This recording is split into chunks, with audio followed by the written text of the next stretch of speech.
네, 정시에선 통계가 굉장히 중요하거든요.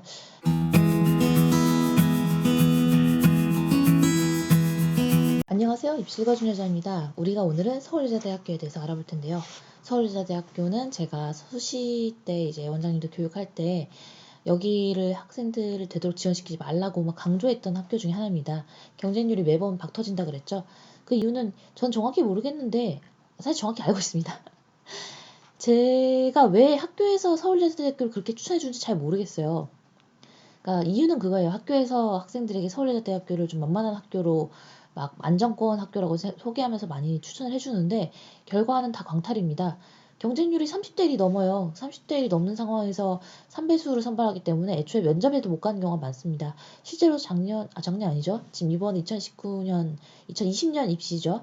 2020년 수시 입시에서 국민대, 숭실대 다 붙고 서울여자대학교만 3배수 면접에 못 간 학생의 케이스가 상당히 많이 있습니다. 서울여자대학교를 수시 때 못 간 학생이라면 이 영상을 꼭 보시기 바랍니다. 대학교는 지금 생각보다 가나다군에서 많은 학생들을 선발합니다. 총 인원수를 보죠. 331명, 81명, 232명인데요. 이게 합치면 어떻게 되나요? 적어도 한 650명쯤 되죠. 650명쯤 되는 인원이라는 것을 봤을 때 이 총계에서 수시와의 비중을 봤을 때 정시로 꽤 많은 학생들이 선발하는구나라고 생각을 하면 되는 겁니다. 해서 이건 진짜 꼭 얘기를 해주고 싶었는데 자 생각해보세요. 본인이 서울여자대학교를 수시 때 썼어요. 근데 이제 수시가 전체적으로 다 안 돼가지고 다시 정시 지원해야 돼요. 근데 정시 지원으로 찾아보니까 또 서울여대에 쓸 수 있어요. 그러면은 학생들이 서울여자대학교 쓸까요 안 쓸까요? 대부분의 사람들은 안 씁니다. 왜냐면 나를 한번 떨어뜨렸기 때문에 괜히 느낌상 또 떨어질까 봐 못 쓰게 되더라고요. 그런데 사실 수시와 정시는 완전히 이 어떤 평가 방식이 다르죠. 특히 서울여대는 경쟁률 자체가 30대 1이었던 때와 이제 정시는 이따가 제가 보여드리겠지만 경쟁률이 5대 1 정도인데 5대 1 정도의 정시에서 합격을 한 게 훨씬 더 수월하지 않을까요? 전체 모집 정원이 1,500명밖에 안 되는 학교입니다. 1,500명 중에서 600명이 넘도록 정시에 기회를 주고 또한 수시 2월 인원도 조금씩 넘어오게 되기 때문에 저는 충분히 서울여자대학교가 정시에서는 공략 가능하다고 얘기하고 싶어요. 그래서 제가 수시 때 서울여자대학교 절대 쓰지 마세요라고 얘기했다면 정시 때 서울여자대학교 절대적으로 고려하세요라고 얘기를 할 겁니다. 좀 흥미로우신가요? 제가 저희 쪽도 그런 거 많아요. 여러분들이 이제 많이 찾는 거 뭐 정시 3등급 대학, 뭐 정시 4등급 대학 이런 것도 정리해가지고 얘기해주면 좋은데 이제 이걸 이제 학원장 교육으로 하고 이제 영상에는 안 내보내기로 한 게 이미 그런 걸 하시는 분들이 좀 있어요. 그래서 제가 먼저 시작했다 하더라도 영상이 늦게 올라가면 카피처럼 느껴질 수가 있기 때문에 안 하고 있는 것도 있고요. 만약 그분들의 영상에서 저는 그렇게 생각하지 않는다고 생각이 들면은 따로 이제 영상을 만들어서 올리도록 하겠습니다. 근데 아마 좀 늦은 시기가 아닐까 싶어요. 여러분들이 원서 접수를 하는 시기가 26일부터 시작해서 말일인 31일까지 진행을 하게 되는데 그때까지 이제 영상을 보다 보면 이제 저희는 통계 업무팀과 그 다음에 이런 이제 유튜브 업로드팀이 같이 일을 하고 있기 때문에 사실 통계 업무에 좀 더 집중하려면 유튜브를 제가 거의 하지 말아야 됩니다. 네, 정시에선 통계가 굉장히 중요하거든요. 그래서 제 계획은 지금 이제 11월 말인데 12월 달 초까지만 영상을 찍고 나머지는 이제 찍어놓은 영상으로 매일 1일 1영상이 올라가고 그렇게 되지 않을까 생각을 지금 하고 있어요. 왜냐면 저도 이제 주업이 유튜버가 아니니까 저한테 정식 컨설팅을 받으러 온 학생들을 위해서 통계적인 부분들을 많이 연구를 해야 되거든요. 아마 한 12월 점수가 나온 12월 4일 이후부터는 제가 아마 이쪽에 거의 들어오지 못할 겁니다. 영상은 계속 올라가게 될지라도 그래도 좋아요와 구독을 좀 눌러주세요. 왜냐면 힘들게 유튜브 팀이 일하고 있는데 요새 조금 구독자 수가 천천히 늘다 보니까 조금 약간 침체기라고 해야 되나? 그런 시기인 것 같아요. 그래서 이왕 편집하고 하는 사람들이 구독자 수도 많고 조회수도 많으면 기분 좋을 거 아니에요. 그래서 우리 고생하는 편집팀들을 위해서 구독과 좋아요 좀 눌러주시면 감사하겠습니다. 그래서 결론은 뭐냐면 서울여자대학교는 정시에서 충분히 고려함직한데 제가 요새 입이 다 헐어가지고 발음이 좀 안 좋아요. 자, 가군에서 나군에서 다군에서 이렇게 과별 쪼개서 뽑는 게 굉장히 독특합니다. 그리고 이걸 다 기억한다는 게 저한테는 거의 힘들다고 생각이 들어서 제가 한 20대 후반만 해도 이걸 다 암기했는데 지금은 그냥 종이를 다시 봅니다. 종이를 다시 봐요. 자, 여러분 종이를 다시 봅시다. 이제는 젊을 때만큼의 그 암기력은 안 나오는 것 같아요. 대신에 이제 응용력이나 뭐 연결이나 이런 게 더 좋아지겠죠. 자, 보시면 다군 위주로 많이 과가 이제 되어 있고 가군도 좀 과가 많은데 나군은 그럼 도대체 어느 학과를 뽑느냐? 요 예체능 쪽을 좀 더 많이 뽑는 것 같더라고요. 보시면 지금 자유전공학부가 있죠. 자유전공학부가 인문사회 34명, 그 다음에 자연계열 12명 이렇게 선발합니다. 그래서 과별로 이렇게 나눠서 뽑는다라는 거 기억하시고 경제학과 많이 뽑습니다. 23명을 다군에서 선발하고요. 저는 여기도 이제 충분히 많이 추합이 빠질 자리라고 생각을 하고 있습니다. 해서 여기는 한번 공략을 해보자. 인기 있는 대로는 가군에 있는 사회복지학과나 아동학과도 굉장히 인기가 있고요.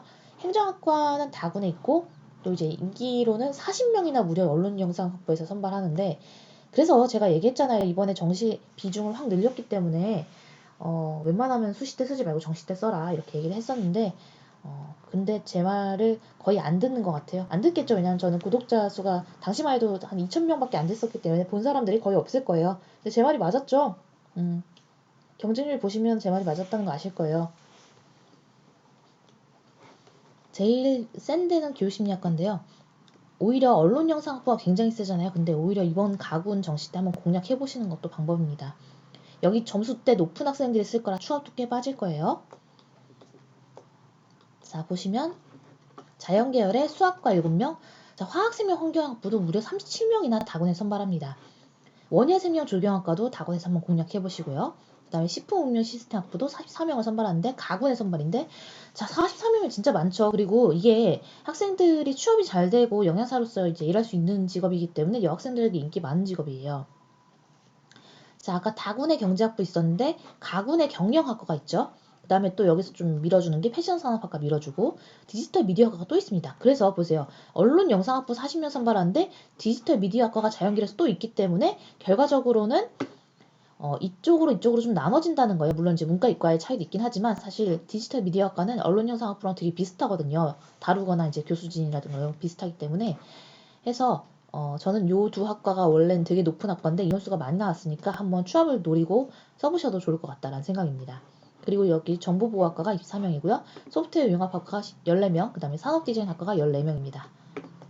그리고 나군에 이제 아트 디자인 스쿨이라고 해가지고 현대미술 전공과 시각 디자인 전공이 있는데요. 이 현대미술 전공이 제가 이제 되게 배우고 싶은 분야이긴 한데 나중에 이제 이걸 제가 배우는 영상도 따로 올려보도록 할게요. 해서 제가 12월 이후로는 이런 입시에만 한정된 영상이 아니라 실제로 뭐 브이로그라든가 그 다음에 제가 이제 기존부터 이제 계속 연구하고 있었던 그 미술품 재테크 이런 쪽에 대한 얘기가 많이 올라오게 되지 않을까 생각이 들어요. 해서 현대미술 전공 보니까 반갑네요.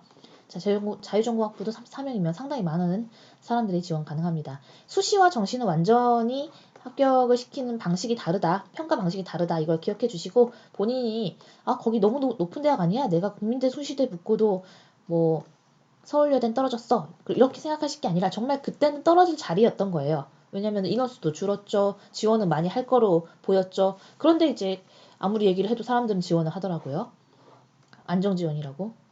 안정하지 않았습니다. 자, 가나다군으로 나눠져 있는 거 다시 한번 보시면 되겠네요. 자, 중요한 수능 반영 비율입니다. 해서 인문사회계열과 패션산업학과는 국어 30, 영어 30, 수학을 20, 탐구 20 이렇게 들어가고요. 자연계열 같은 경우에는 국어 20, 영어 30, 수학 30, 탐구 20 이렇게 들어갑니다. 자, 미술계열은 국어, 영어, 수학, 탐구 중 택 3이고요. 그리고 이제 각 33.3인데 아까 우리가 봤었던 그 서울신학대학교랑 비슷하죠. 그리고 체육학과는 필수로 국어와 영어를 들어가게 하고 선택으로 수학으로 들어가거나 탐구로 들어가거나 이렇게 택일 할 수 있게끔 되어 있습니다. 자, 전형 요소를 살펴보시면 가군의 수능 100으로 주로 보고요. 산디만 실기가 40 들어간다고 합니다. 공예전공도 실기가 60이나 들어간다고 합니다. 공예전공은 서울여자대학교가 워낙 좀 유명했죠. 그 다음에 나군의 체육학과랑 CD 같은 경우에는 실기가 40 들어가고요. 현대미술전공이 실기가 많이 들어가네요. 60이나 들어가네요. 그리고 자유전공학부는 아시다시피 수능 100이죠. 그래서 여기는 잘 공략해보고요. 다군에 있는 국어국문, 영어영문, 불어불문, 독어동문 이렇게 쭉 많이 있는데 이건 다 그냥 100이니까 다군은 전부 다 수능 100이구나 이렇게 기억하셔도 무방할 것 같네요.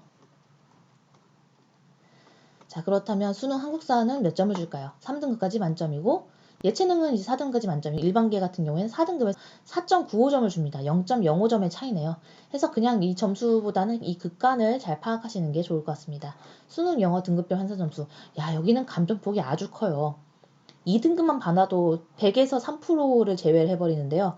해서 요번에 서울여자대학교는 영어를 좀 잘 본 학생이 유리할 겁니다. 그러니까 영어를 2등급 정도는 받아야, 그리고 나머지가 뭐 좀 망한다 하더라도 2등급 정도는 받아야 하지 않을까 생각이 들고요. 3등급 학생부터는 다른 과목에서 좀 많이 메꿔줘야겠죠. 네, 이렇게 서울여자대학교에 대해서 알아봤습니다. 그래서 오늘의 결론, 서울여자대학교 한번 정시에는 공략해보자.